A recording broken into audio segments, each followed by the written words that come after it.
अभी हाल में ही योगी जी ने कहा है कि अगर यमराज का टिकट चाहिए तो छेड़खानी करके दिखाइए। अगर बहन बेटियों के साथ अगर कोई छेड़खानी करता है तो अगले चौराहे पे यमराज मिलेंगे। क्या कहना चाहेंगे सर?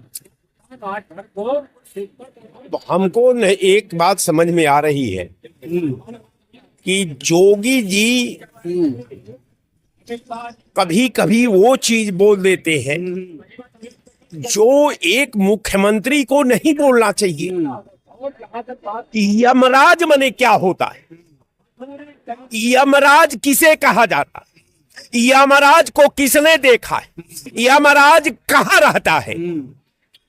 अब जोगी जी जैसा मुख्यमंत्री अगर यमराज की बात करता है तो ये हमको लगता है कि भारतीय जनता पार्टी का एक, क्या उसको कहा जाए देहाती भाषा में, कि एक नमूना टाइप का मामला आता है।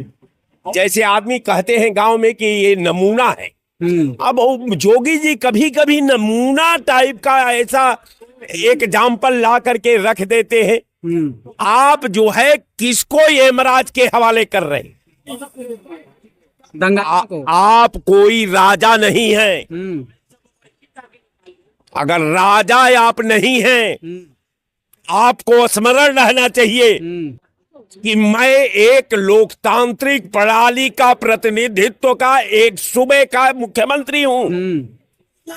किसी भी मुख्यमंत्री को वर्तमान भारत के संविधान में यमराज के माध्यम से किसी व्यक्ति का प्राण नहीं ले सकता। ये संविधान कहता है, ये व्यवस्था कहती है। लेकिन भाई जोगी जी तो के ऊपर तो महान अनुकंपा है। सुप्रीम कोर्ट ने जोगी जी के फैसले को कहा, बुलडोजर को, कि ये असंवैधानिक है। और जब बुलडोजर चलता है तो भारत के लोकतंत्र पर बुलडोजर चलता है, भारत के संविधान पर बुलडोजर चलता है, भारत के सोच पर बुलडोजर चलता है। पूरा उत्तर प्रदेश अराजकता का माहौल में जी रहा है। ये सुप्रीम कोर्ट की ओपिनियन है। अब मैं बार बार ये कह लूं कि साहब ये जोगी जी हैं, ये क्या कहते हैं? ये तालिबान का विरोध करते हैं, ये आतंकवादियों का विरोध करते हैं। एक तालिबानी विदेश मंत्री का